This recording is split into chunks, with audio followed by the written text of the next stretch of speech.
अंधा आदमी और लालटेन। दुनिया में तरह तरह के लोग होते हैं।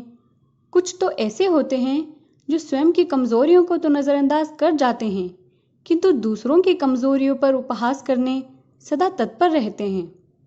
वास्तविकता का अनुमान लगाए बिना वे दूसरों की कमजोरियों पर हंसते हैं और अपने तीखे शब्दों के बाणों से उन्हें ठेस पहुंचाते हैं, किंतु जब उन्हें यथार्थ का तमाचा पड़ता है तो सिवाय ग्लानि के उनके पास कुछ शेष नहीं बचता।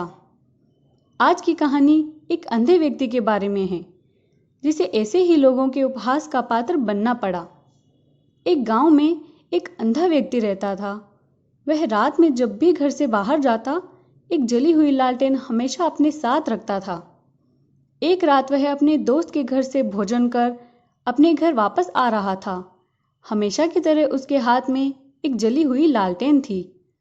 कुछ शरारती लड़कों ने जब उसके हाथ में लालटेन देखी तो उस पर हंसने लगे और उस पर व्यंग्य बाण छोड़कर कहने लगे, अरे देखो देखो, अंधा लालटेन लेकर जा रहा है।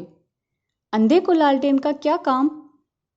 उनकी बात सुनकर अंधा व्यक्ति ठिठक गया और नम्रता से बोला, सही कहते हो भाइयों, मैं तो अंधा हूं, देख नहीं सकता। मेरी दुनिया में तो सदा से अंधेरा रहा है। मुझे लालटेन का क्या काम। मेरी आदत तो अंधेरे में ही जीने की है, लेकिन आप जैसे आंखों वाले लोगों को तो अंधेरे में जीने की आदत नहीं होती। आप लोगों को अंधेरे में देखने में समस्या हो सकती है।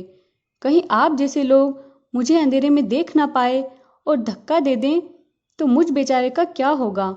इसलिए ये लालटेन आप जैसे लोगों के लिए लेकर चलता हूँ, ताकि अंधेरे में आप लोग मुझ अंधे को देख सकें। अंधे व्यक्ति की बात सुनकर वे लड़के शर्मसार हो गए और उससे क्षमा मांगने लगे। उन्होंने प्रण किया कि भविष्य में बिना सोचे समझे किसी से कुछ नहीं कहेंगे। कहानी की सीख, कभी किसी को नीचा दिखाने की कोशिश नहीं करनी चाहिए और कुछ भी कहने से पूर्व अच्छी तरह सोच विचार कर लेना चाहिए। कहानी पसंद आई हो तो लाइक, शेयर एंड सब्सक्राइब करें।